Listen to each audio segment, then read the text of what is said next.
기준이 명확해야 될 것 같습니다. 바닥이라는 기준이 저는 바닥이라고 한다면 앞으로 5년, 7년 계속 올라가서 한 2배 정도 올라가는 걸 저는 가기 전 상황을 저는 바닥이라고 보고 싶은데 네. 제 논리로 이제 그런 게 바닥이라고 본다면 5년, 7년 2배 상승해야 되니까 엘스가 한 40억 아이고야. 2030년에는 네. 그 정도 가져야 되는데 아직은 그 정도까지는 아닌 것 같고요.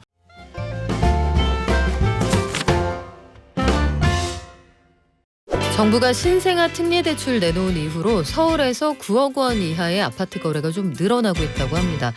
그리고 상승 거래가 절반 이상이다 이런 통계도 있는데 전체적으로 거래량이 아주 많은 상황은 아니거든요. 부동산 시장 지금 어디까지 와 있는지 한 주간의 부동산 주요 현안들 부동산경제연구소 김은만 소장과 함께 알아보겠습니다. 안녕하세요. 안녕하세요. 소장님 지금 어떻게 분위기가 좀 바뀌는 거예요? 분위기가 뭐 나쁘지는 않습니다. 그렇다고 해서만 굉장히 급등하고 막 거래량이 폭발적으로 늘어나고 그런 상황은 아닌데 뭐 통계를 보더라도 뭐 그렇게 나빠지는 상황은 아니기 때문에 저는 나쁘지는 않다라고 일단 말씀드리고 싶고요. 주간 동향을 보더라도 일단 뭐 매매 같은 경우는 그냥 소소합니다. 그래서 보합 전국은 마이너스 0.05, 뭐 서울은 마이너스 0.02, 지난주와 동일하게 그대로 흘러가고 있는데 이 정도면 보합이죠. 살짝 밑에서 이제 보합이고 전세는 조금 더 상승폭이 좀 커지고 있는데요. 수도권은 지난주가 0.06%였는데 이번 주는 0.08%, 서울은 0.05에서 0.08. 매매보다는 전세가 조금 더 먼저 좀 강세를 좀 보이고 있는 상황입니다. 지금 지방도 보니까 네. 그 비수도권의 경우에도 전세 가격이 지난주에는 마이너스였는데 이번 주에는 어떻습니까? 여기도 비슷하게 그냥 흘러가고 지방도 그냥 있나요? 비슷합니다. 근데 지방보다는 수도권이 조금 더 먼저 좀 좋은 상황이고요. 아무래도 수도권 지역의 인구 밀집도라든지 지방은 미분양도 많이 있기 때문에 지방보다는 수도권이 먼저 좀 회복이라고 보기는 좀 그렇지만 일단 먼저 약간 따스한 온기가 살짝 느껴지는 상황입니다. 하락 지역이나 상승 지역 숫자는 어떻습니까? 176개 지역을 항상 부동산원이 조사하는데요. 상승 지역은 뭐 살짝 줄었습니다. 28개에서 26개로 여전히 낮은 수준이고요. 하락 지역은 141개. 여전히 하락 지역이 많기는 한데 여기서 하락이 그게 큰 폭으로 뭐 폭락 뭐 이렇게는 아니고 뭐 0.02, 0.01 이런 수준이기 때문에 이걸 하락으로 본다면 하락이 될 수도 있을 것 같고요.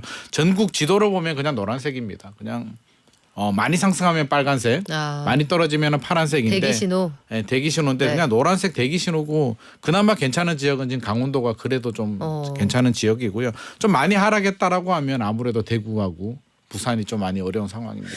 그래요. 우리 구체적으로 동네별로 한번 볼게요. 서울 아파트 매매 시장을 보면 상승 거래가 좀 늘어났다. 일단 거래량 자체는 어떻습니까? 일단 최근에 이제 뉴스가 하나 나온 게 있는데요. 국토부 공개 실거래가 공개 시스템을 분석을 해보니 매매량은 좀 줄어들었는데 뭐 상승 거래는 좀 늘어났다라는 뉴스가 나왔습니다. 그래서 제가 좀 팩트 체크를 좀 해봤는데요. 거래량이 진짜 줄었을까? 저는 안 준 것 같아가지고 제가 좀 확인을 했는데 일단 뉴스 내용을 보면 1월이 국토부 결과를 보면 2,518건이었고요. 2월이 뭐 날짜마다 좀 다르긴 한데 1,428건이라고 나왔는데 이게 우리 아시잖아요. 거래 계약을 하게 되면 30일 이내 신고이기 때문에 계속 늘어납니다. 그래서 서울시 부동산 정보광장 제가 어젯밤에 얼른 또 한번 검색을 해봤는데 2월 거래 1월 거래량이 보시면 2,563건이었고요. 현재 어제까지가 1,826건. 2월 거래량은 그렇죠. 그래서 앞에 뉴스가 이제 1,400건 정도 나왔는데 그거보다는 400건 정도 더 많죠.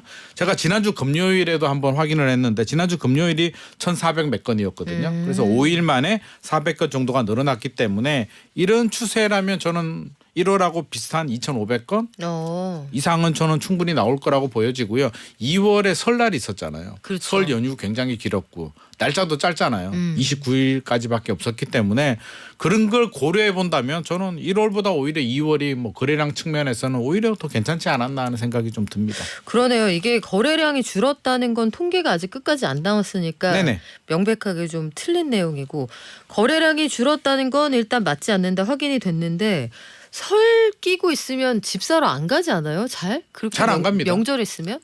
비수기죠. 네, 그래서 설 비수기인데. 지나고 보자라고 하는데 네. 뭐 설날이 있었기 때문에 그런 전까지 감안해 본다면 저는 1월보다 2월이 오히려 괜찮은 상황이라고는 생각이 듭니다. 그러면 아마 1월과 비슷한 2,500건 수준이 될 것이다. 이게 평소 대비하면 한 절반 수준 되는 거죠. 한참 좋을 때 한참 2020년, 좋을 때 대비. 2021년은 5,000건에서 15,000건 약간 나왔으니까. 광풍이 있었을 때 대비해서 한 절반 정도 되는 수준이다. 그때에 비하면 뭐 절반이나 3분의 1 수준인데 사실 뭐 그때하고 비교하면 좀 안 될 것 같고요.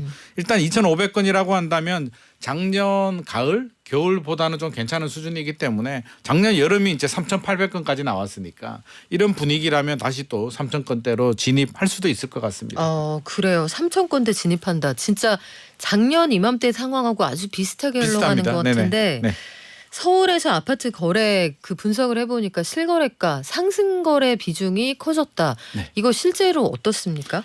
소폭 늘어나긴 했습니다. 상승거래 소폭 늘어났고요. 하락거래는 소폭 줄어들긴 했는데 여기서 이제 우리가 상승거래라고 한다면 동일한 아파트 단지에 동일한 면적을 반복 거래가 되면 이제 직전 거래하고 이제 비교를 하는 겁니다. 그래서 보면 서울 아파트 같은 경우에 1월이 39%였는데요. 2월이 43%.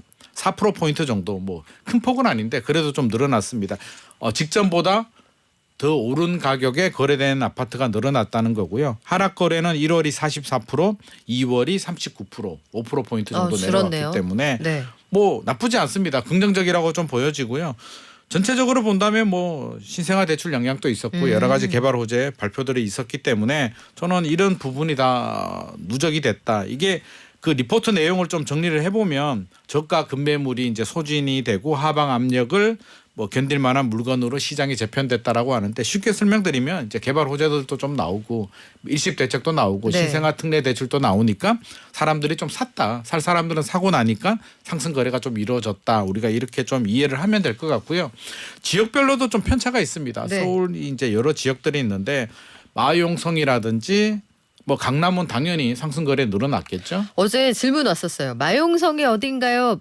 진짜요? 네, 알려주세요. 서울에 25개 구가 있는데요. 네. 마포구 청와대가 있는 용산구 성동구가 마용성입니다. 신흥부촌이라고 하는데 네. 우리가 강남 3구라고 한다면 서초구, 강남구, 송파구가 강남 3구고요. 강남 4구는 이제 강동구까지 붙이고 그 지역을 제외한 서울의 신흥부촌이라고 한다면 마용성, 마포, 용산, 성수입니다. 그래서 서울 아파트를 비교할 때는 우리가 마용성이라는 용어를 좀 많이 쓰고요.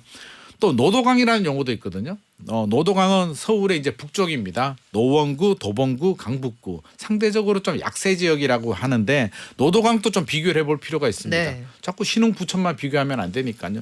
노도강을 보니까 노도강도 하락 거래가 줄었습니다. 그래서 12월이 51%였고요. 1월이 46%, 2월이 42%. 점점 줄어드는 게 보이네요. 그렇죠. 노도강이 작년 말까지만 하더라도 굉장히 힘들었거든요. 하락폭도 굉장히 컸는데 하락 거래가 줄어들고 상승 거래가 늘어나고 있다는 거는 노도강 쪽으로 아무래도 수요자들이 좀 몰렸다라고 좀 보여지고 상대적으로 자꾸 이게 제가 약자를 써서 좀 죄송하긴 한데 금관구도 있거든요. 네. 금천구, 관악구, 구로구인데 여기도 약세 지역이긴 한데 여기는 하락 거래가 오히려 살짝 뭐 늘어나긴 했습니다. 늘어난 이유는 신생아 특례 대출이 9억까지인데 노동강은 9억 이하 주택들이 좀 많이 있고요.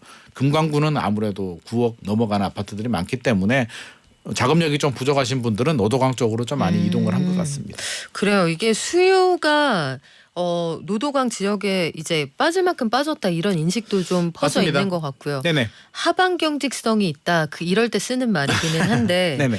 여기에 여러 가지 영향이 있었겠습니다만 1월 29일부터 시행된 신생아 특례 대출 네. 이게 영향을 좀 줬을까요? 영향을 주지 않았다고 할 수는 없을 것 같습니다. 신생아 특례 대출이 9억 원이거든요. 9억 원 이하 주택을 이제 사면 대출이 좀 나오게 되는 저리 대출을 받을 수가 있는데 그래서 또 요 통계를 한번 좀 찾아봤습니다. 서울에 거래된 아파트 중에서 9억 원 이하 아파트의 비율이 얼마나 되느냐. 2월 거래된 아파트 중에서 57.7%가 9억 원 이하 아파트고요. 1월에는 55.1%였습니다. 그러니까 한 2%포인트 정도, 2.5%포인트 정도 살짝 늘어났고요. 아직 뭐 3월 통계가 나오지는 않았는데 3월이 이제 뭐 3월 13일 네. 내일이 화이트데이. 절반 또 지나지 기억하고 않았습니다. 계시는구나 네, 이런 거. 기억해야 됩니다. 네. 네. 통계를 보면 3월은 아직까지는 70% 정도로 상당히 높게 나왔습니다. 9억 원 이하의 거래 9억 원 이하 비중이. 비중이. 네. 그래서 조금 더 지켜봐야 되겠지만 일단 9억 원 이하 주택들이 조금 더 활발히 움직이고 있는 것 같고요. 경매 시장에도 9억 원 이하 아파트에 대한 평균 응찰자 수가 좀 늘어났다고 합니다. 1월이 9.86명이었는데 2월이 11.12명. 그러니까 경매 시장도 야 9억 원 이하로 좀 하자라는 현상이 강해지고 있는데 저는 두 가지 이유인 것 같습니다. 그 신생아 특례 대출이 첫 번째 이유고요. 두 번째는 아무래도 좀 자금력이 되고 고가 주택들은 우리 기성세대들의 시장인데 지금 분위기를 보면 무주택 비중이 높은 우리 2030들 특히 30대 분들은 9억 원이 넘어가는 주택들은 상대적으로 좀 부담스러운 측면이 있기 때문에 9억 원 이하 주택들이 먼저 좀 움직이는 것 같습니다. 작년 이맘때도 제가 한번 질문을 드렸던 것 같은데 그래서 지금 부동산 시장을 좀 가늠을 해본다면 네. 시장이 앞으로 흘러가는 방향은 어느 쪽인 것 같으세요? 이게 참 의견이 분분하긴 한데요. 네. 이게 뭐 바닥론이라고 하는데 바닥을 찍었냐 안 찍었냐 의견이 분분한데 전문가들 사이에서도 일단 기준이 명확해야 될 것 같습니다. 바닥이라는 기준이 저는 바닥이라고 한다면 앞으로 5년 7년 계속 올라가서 한 2배 정도 올라가는 걸 저는 가기 전 상황을 저는 바닥이라고 보고 싶은데 네. 제 논리로 이제 그런 게 바닥이라고 본다면 5년 7년 2배 상승해야 되니까 엘스가 한 40억 아이고야. 2030년에는 네. 그 정도 가져야 되는데 아직은 그 정도까지는 아닌 것 같고요. 네. 또 반대로 해석하면 반등할 수 있느냐라고 본다면 저는 충분히 반등을 할 수 있다. 적어도 물론 지금보다는 우상향한다. 지금보다 우상향 충분히 네. 장기적으로도 우상향하고요. 올해만 보더라도 이제 뭐 악재도 나왔고 호재도 나왔는데 호재라고 한다면 이제 금리나 미국에서 한번 내리긴 내릴 거잖아요. 네. 대선 앞두고 뭐 한 번 내릴지 세 번 내릴지는 좀 지켜봐야 되겠지만 미국이 한 번 내리고 한국은행도 뭐 올해 말이라든지 한 번 내린다면 저는 내릴 때 지금 분위기가 나쁘지는 않는데 그때 기대감 지금 한 번 내려가면 앞으로도 계속 내려가지 않을까 충분히 희망 회로를 돌릴 수가 있기 때문에 저는 반등폭은 좀 크지 않을까 생각이 됩니다. 실제로 지금 금리가 시장 금리는 기준 금리보다 먼저 이미 꽤 많이 내려가 있고 네네. 예적금 금리도 빠르게 내려가는 거 아마 느끼실 거예요. 자산 가격이 많이 하락해서 조정이 돼 있는 상태에서 본인이 현금을 동원할 능력이 있으시다면 이럴 때는 기회가 될 수도 있겠네요. 그렇죠. 좀 많이 조정된 급매물 위주로 뭐 기본적인 전제 조건은 자기 자본 능력이 좀 돼야 되고요. 그렇죠. 또 필요하신 분들 위주로. 예를 들어서 내가 지금 3주택 가지고 있는데 추가로 하나 더 살까? 이런 욕심을 낼 상황은 저는 아직은 아니라고 너무 생각을 많다. 하고요. 3주택은. 그렇죠. 그래서 네. 무주택인데 자금적은 되고 필요하신 분들이라면 좀 관심 있게 좀 보셔도 좋을 것 같습니다. 그래요. 실수요자들 위주로 무리하지 않으시는 선에서 한번 시장을 쓱 구경해 보실 때 정도는 됐다. 이런 의견으로 이해가 되는데 이달 말에 GTX-A 수서 동탄 간 노선 개통을 앞두고 인근 지역의 부동산 시장이 들썩들썩하는 모양이에요. 지금 값이 많이 변했습니까? 네네. 제가 특정 지역을 좀 말씀드려서 좀 죄송하기도 하고요. 이게 좀 오해의 소지도 있는데 또 얘기를 안 할 수는 없을 것 같습니다. 최근에 이제 뉴스에도 많이 등장을 했습니다. 동탄 신도시의 동탄역 GTX-A 역이죠. 동탄역 바로 옆에 롯데캐슬이라는 아파트가 있거든요. 동탄역 롯데캐슬 주상복합인데 바로 옆에 롯데백화점도 있고요. 그 아파트 전용 102제곱미터. 그러니까 41평이 되겠는데요. 우리가 일반적으로 말하는 공급 면적이 22억 원에 거래가 됐습니다. 작년 9월에 21억 거래가 됐었고요. 네. 22억 거래가 됐는데 좀 비교를 해봐야겠죠. 마레프 알잖아요. 서울 마포, 마용성의 마포 2014년에 입주한 랜드마크 아파트인데 마레프의 114 전용 114제곱미터 일반적으로 말하는 45평 아파트가 21억에 거래가 됐습니다. 최근에. 그러면 마레프보다 동탄역 1억 원이 비싸네요. 1억 원이 더 비쌉니다. 네. 물론 입주 연도 차이가 나지만 또 면적 차이도 나니까 셈셈이라고 좀 본다면 그러면 이게 둘 중에 하나죠. 마포 아파트가 저평가가 됐거나 동탄이 고평가가 됐거나 혹시 둘 다 너무 비싸다 이런 의견은 없습니까?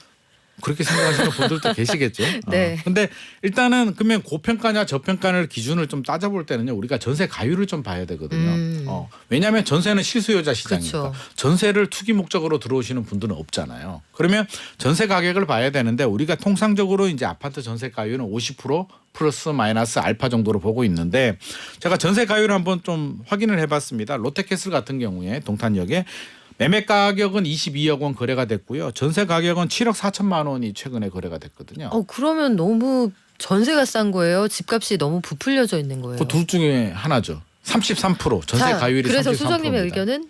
저는 두 개 다라고 생각하는데 쌍방이다. 매매 가격은 약간 오버슈팅 네. 됐다라고 보여지고요. 전세 가격은 언더슈팅이라고 보는데 언더슈팅이 이제 약간 저평가됐다는 건데 왜냐하면 제가 원리를 설명을 드릴게요. 지하철역 같은 경우는 우리가 집을 살 때 매매 가격 같은 경우는 그 기대감, 미래 가치로 움직이거든요. 네. 생각해 보세요. 3년, 2년 후에 지하철역 생기면 더 올라갈 것 같은 아파트를 사고 싶습니까? 아니면 지난달에 개통된 아파트를 사고 싶겠습니까? 뭐 아무래도 네. 기대감이 있는 아파트죠. 근데 전세는 다르거든요. 야, 3년 후에 지하철 입주하니까 너 전세금 1억 더 내.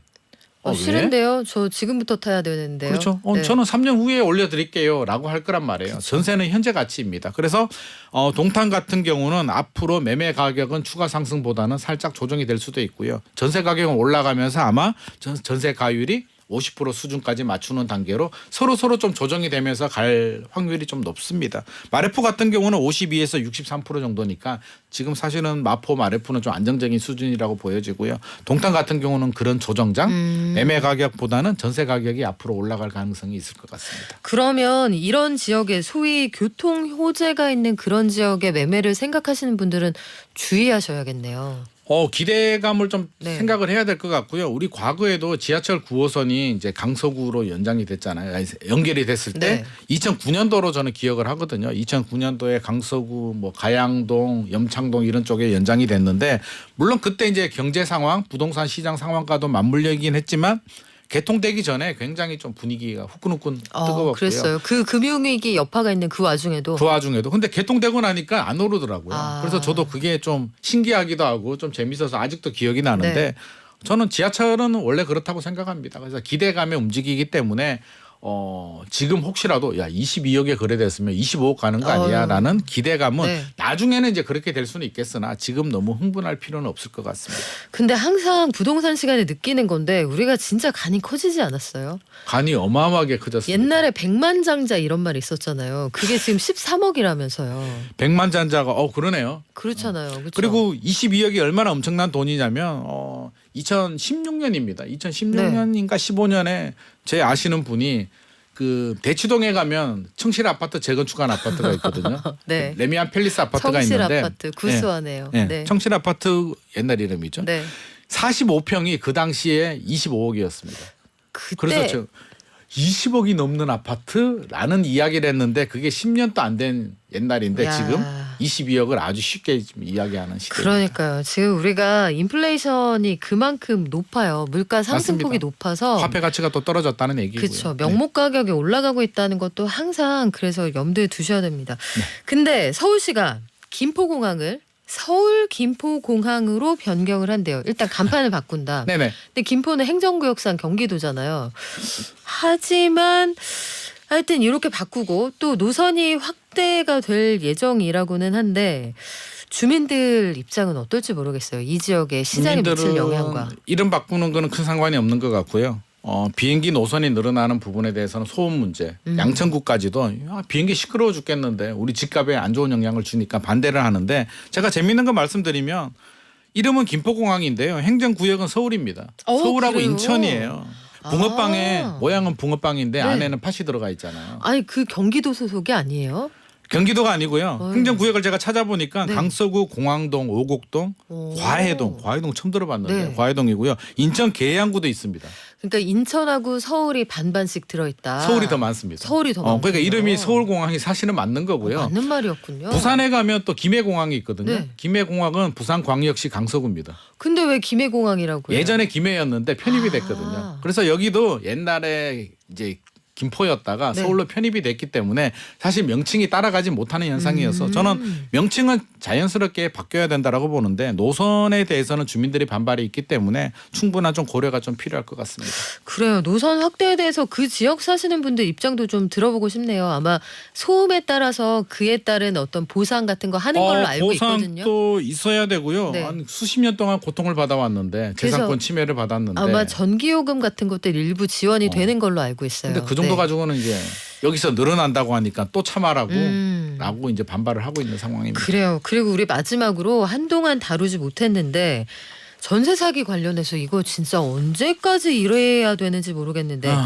소송을 해서 이 세입자분이 이겼어요. 네. 이겼는데 가등기 때문에 전세금을 돌려받지 못한다. 네. 이건 무슨 얘기입니까? 이게 가등기가 뭐냐면은요. 쉽게 말하면 이제 찜이라고 하는데 미리 찜해둘 수가 있습니다. 우리 그런 게 있어요? 박영미 앵커님하고 저하고 이제 계약을 합니다. 계약을 하고 이제 오늘 계약을 하고 제가 팔았어요. 1년 후에 잔금하기로 합니다.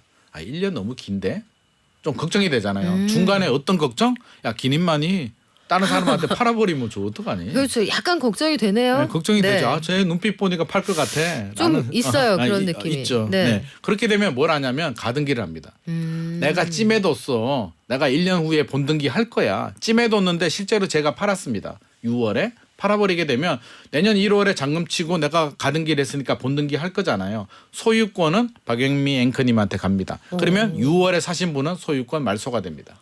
그래요? 네. 그 선착순이에요, 그것도?